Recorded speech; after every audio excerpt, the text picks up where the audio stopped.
Kailan lamang nag-inspeksyon ako sa naging epekto ng habagat ng bagyong Krising, Dante at Emong.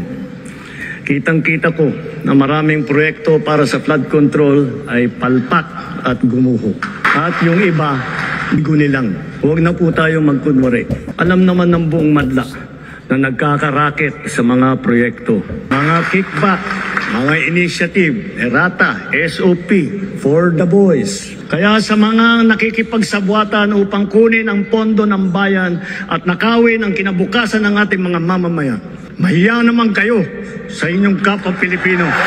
So, Congressman, ito po naging sona po ng ating presidente. Klaro ho naman, you were present din, ano po, yung mga kanyang sinasabi na mahiya naman kayo. Opo, doon po sa usapin na iyon na binabanggit niya na mga usapin ng accountability, ano po ang reaksyon po ninyo bilang committee chairman po ng House Committee on Good Government and Public Accountability? Well, titignan po natin yan. Hindi naman po natin po pwedeng baliwalain yan dahil mismo ang Pangulo na ang nagsalita tungkol dito. Sa ngayon po kasi, ang una muna natin gagawin, bubuuhin po muna natin yung mga miyembro ng ating committee. And then, pag nabuo na po ng mga miyembro, ang vice chair, papatawag po natin at pag-uusapan po namin yung mga ganitong klaseng bagay. Opo. Kasi nga po, ngayon sinasabi ng iba na eto, ang Kamara kapag pinag-uusapan ng accountability, napakasipag nila sa accountability ni VP Sara. Dito pinag-uusapan accountability ng mga sinasabing umano ang ginamit na word ng presidente, kickback, SOP, etc. katiwalian sa government infrastructure projects, particularly po sa flood control. Doon po sa accountability issue na ito, palagay po ninyo, sino ho ang may karapatan na mag-imbestiga nito sa Kongreso? Well, sa akin pong pananaw, kung unang-una gusto ko munang malaman yung mga may may mga masasabi nating konkretong ebidensya na agad nang sa ganun ay hindi tayo yung parang nagwi-witch hunt. Yan, titignan na po natin agad yan. Pero sa akin pong paniniwala, ang aming pong committee ay may karapatan naman para ito isiyasapin. Opo, so kung ang inyo pong komite, yung Committee on Good Government and Public Accountability po ang mag-iimbestiga dito, kaninyo bubuin lamang ang buong membership po ng komite sa usapin po ng pagsiguro na magiging accountable dito ang mga posible na masangkot ay miyembro mismo ng Kongreso. Paano po ang magiging action po ninyo dyan? Kasi it's, kumbaga, one of your own, or some of your own, ang magiging subject ng investigation. Kung may matatamaan po ng mga kamiyembro natin, wala po tayo magagawa. Ano pong gagawin natin dyan? Unang-una naman po, lahat naman po ng ating committee meeting, lahat naman po ng ating committee meeting live. At ito yung pinakikita po natin sa taong bayan. So, siyempre, kung sino po ang tatamaan, wala po tayong magagawa. Inyo ho na bang nabasa yung transcript, Congressman, mismo ng speech ni Presidente nitong SONA tungkol po sa aspetong ito? Well, ako po yung nando doon. Narinig ko naman po. Yung transcript po, hindi ko pa po masyadong, hindi ko po nabasa. Pero maliwanag naman po yung sinabi ng ating Pangulo. Opo, may sinasabi siya kasi, meron pong inaatasan niya mismo, DPWH, at saka yung isang committee doon. Opo, sabi nga po ni Secretary Bonoan, ito po yung sa regional nila, na mga, yung lupon, supposedly po na nag-aaral sa mga proyekto po sa bawat regions, ang mangunguna sa investigasyon. Doon po sa aspetong yun, meron ba kayong masasabi na mismo DPWH ang mag-iimbestiga? Well, siguro, aantayin po natin kung ano rin ang magiging resulta nila. Pero meron po kasi akong isang nakikita rin doon sa isang speech ng ating presidente. Yung pong bumagsak na tulay. Opo, okay. Dito parang, bukod dito sa flood control, ito pang isang defective na tulay. Ito, maliwanag na Diba? Opo. Parang hindi mo na siguro kailangan mag-imbestiga. Kumbaga, itong investigasyon na to, alataan na merong dapat managot dito. So ano bang natin dito? Ano ba ang dapat natin gawin dito? Diba? Opo. Baka mami, parang gaw-gaw lang yata ng ginamit dito. Yung nga po, nasabi nga ni Pangulong Marcos, 10 years in the making. Bakit bumagsak ng ganon? Ano ba yung gaw-gaw ba yung ginamit? Para bumagsak? Opo, sige. So, yan po, klaro-klaro, isa sa mga agenda po ninyo, Congressman. No? Ako tingin ko, dahil ito maliwanag May talagang bumagsak diba? At meron po mga naperwisyo talaga. May mga biktima.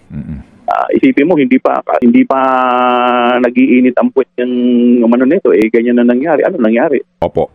Sige nga po, klaro nga, yung sinasabi ni Presidente, yung Isabela Cabagan, na tulay na pagkamahal-mahal, kagagawa lamang, yung ginamit, binuksan, bumaksak po kaagad. Opo, klaro po yun, Congressman. So kung mamarapatin po niyo, babalikan ko lang po itong mga sinasabi po na mga flood control, Opo, na binabanggit po ni Presidente rin na paiimbestigahan niya. So, dito po, sir, paano po? Kasi ayaw nyo lumabas na parang witch hunting po kayo. So, palagay po ninyo, ngayon pa lang, paano kayo magkapagsisimula dito kung sisimulan po ninyo ang investigasyon at totoo pong kayo mag-iimbestiga? Una, so sisilipin po muna natin, alamin po natin kung ano yung magiging resulta ng kanilang investigasyon. So from there, titignan natin kung ano yung magiging rekomendasyon nila. So pag makita po natin na talaga namang may matinding problema, yun na siguro ang magiging hudyat. Opo. Sino magre-recommenda po, Congressman? Yung atasan po, yung DPWH po. Dahil siyempre sila yung may mga technical know-how dito. So susulatan din po natin, makikipag-ugnayan tayo at kung po pwede siguro, mamomonitor din natin yung progress ng kanilang investigasyon. Opo. Congressman, ang pinag-uusapan po dito, sabi nga ni Presidente, no, flood control na palpak, gumuho at yung iba ay guni-guni. No? Meron po kasing ongoing daw ngayon na 5,700 flood control projects ang DPWH, no? Ongoing at meron daw po ding completed. Ang sinasabi po ni Presidente sa loob ng kanyang term, no, at 3 taon. So kapag ganito karami ang pinag-uusapan mga projects, kayo as in aasa lang po kayo sa DPWH o paano po ang inyong gagawin? Will you conduct halimbawa po some ocular inspection sa mga proyektong ito? Paano kaya, Congressman? Well, siguro mas maganda rin. Mag-conduct din kami ng sarili naming investigasyon. At siyempre, unang-una, bubuhin po muna natin yung ating committee. Tapos, pagkatapos po niyan, ihingyan po natin ng rekomendasyon yung bawat isa kung ano yung mga dapat naming prioritize. At pag nangyari na po yan, gagalaw na po tayo. So, kung ito po ay, kagaya po nito, siyempre kailangan bigyan din natin agad ng attention to dahil mismo ang presidente na ang nagsalita tungkol dito. So, pag-uusapan po namin. So, kung ano po yung hakbang na unang gagawin po agad namin. Opo. Meron din pong kaisipan, Congressman, kung mamarapatin po ninyo na ang pinagmumulan din po ng lahat ng ilang mga questionable umanong flood control projects ay yung insertions na nangyari sa budget, no?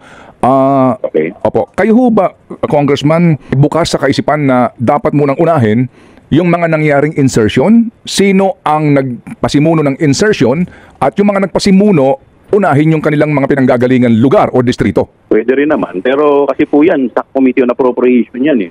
So siguro pagdating po ng budget hearing sa Committee on Appropriation, maganda po na maitanong rin po yan. Opo, bagamat Committee on Appropriations nga po, no, yung in charge po sa pagbubuo ng budget, pero kung i-connect na natin ito dito po sa usapin ng sinasabing questionable o may umano'y katiwalian na nangyari, hindi po ba din kung sakasakali, Congressman, kumbaga nasa tono naman kayo doon kung ang inyong komite ay magsisimula sa ganun pong step na insertion, sino nag-insert, saan tong distrito, saan tong lalawigan, at yun ang uunahin yung proyektong susuriin. Kasi nga yung pong binabanggit din po dito, pinanggagalingan ng lahat, itong banggit din po ng DPWH na sila mismo nagulat, ang daming proyekto na wala naman sa kanila pong plano. Pwede rin naman. Tayo po ay makikipag-ugnayan sa DPWH at hihingin natin sa kanila kung ano talaga yung mga sinumite nilang plano at kung ano yung mga in-insert para po dito. Opo. So, Congressman, nabalitaan ko po na si Congressman Terry Ridon ng Public Accounts ay nagsabi na po din na sila ay mag-iimbestiga. Bagamat yung kanila pong jurisdiction, klaro po naman kung meron na pong mga audit reports. Paano kaya ito? Kung sakasaka, meron kasi daw siyang pangungunahan na rin ngayong Agosto na investigasyon. Pwede kami mag-joint parang yung mga ginagawa po ng mga committee, nagkasama-sama, para sa ganun, lahat yung mga possible na anggulo ay matouch po namin. Okay. Sige po. So sir, sa gitna po ngayon ng budget season na naman, ano po ang priority nito sa inyo? Itong investigasyon sa sinasabi ni Presidente na mga questionable flood control projects sa inyong komite? Well, siguro alamin po muna natin kung ano yung, kasi baka mamaya naman, yung mga, ako po nakikita ko po kasi dito sa mga flood control. Yung flood control naman po per se, hindi naman po problema. Baka mamaya lang dyan, yung iba dyan, puro mga bogus. Yung po ang magiging problema. At saka kung ito nga po ba talaga ang totoong solusyon dito po sa baha. Baka mamaya itong flood control na to, puro na lang to, band-aid solution. Di po ba? Kasi baka mamaya, ito, ako po, siyempre, pag sinabihan ako ng, pag kinausap mo yung DPWH, itong problema sa area ko, ano ba solusyon dito? Kasi kagaya ko po, aaminin ko po sa inyo, hindi ko naman po alam yan, dahil hindi naman po ako inhinyero. So siyempre, hingin ko yung rekomendasyon nila. So sasabihin nila, Congressman, maglagay po tayo dyan ng, ang gagawin po natin project dyan para mabawasan ang inyong mga baha, mag-flood control tayo. Siyempre ako po, dahil sila po yung nakakaalam, papayag ka. O sige, iyan mo to, ito yung area ang gusto ko, para dito sa area to, dahil ito laging binabaha. Magugulat ka ngayon. Pagkatapos ng dami ninyo ng flood control, ba't parang wala pa rin nangyayari?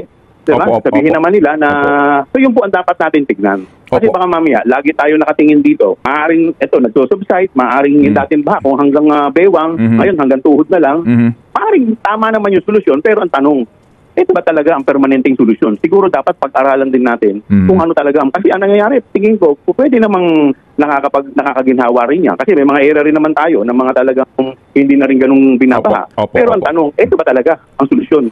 Opo. O baka mamaya, ang dapat tignan na rin natin yung ibang option, kagaya ng mga drainage talaga natin dito. Baka mamaya, dahil sa luma na, kagaya sa amin sa Manila, buong Metro Manila, siyempre, yung alam naman po natin na mga lumang mga syudad na to, so baka mamaya, yung drainage system is high time na silipin na rin ninyo.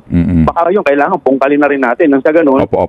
masolusyonan na, mabigyan na natin to ng permanenteng solusyon. Opo. Tama po kayo, Congressman, pero gusto ko lang pong ihiwalay muna itong issue ho kasi nga ang aking focus dito ay dito po sa mandato ng inyo pong komite, no? Yung sinasabi ho ninyo, yung paghahanap talaga sa solusyon na makakatulong sa atin para mabawasan nga ito pong taas ng baha na atin pong nararanasan sa buong kapuluan natin. Babalikan ko lang yung sinasabi po ninyo, no, na kayo po bilang kongresista, umaasa lang din sa sinasabi ho ng mga engineers, halimbawa sa DPWH. Wala ho namang question doon, Congressman, kasi nga ang DPWH gumagawa ng kanilang sariling programa sa NEP taon-taon.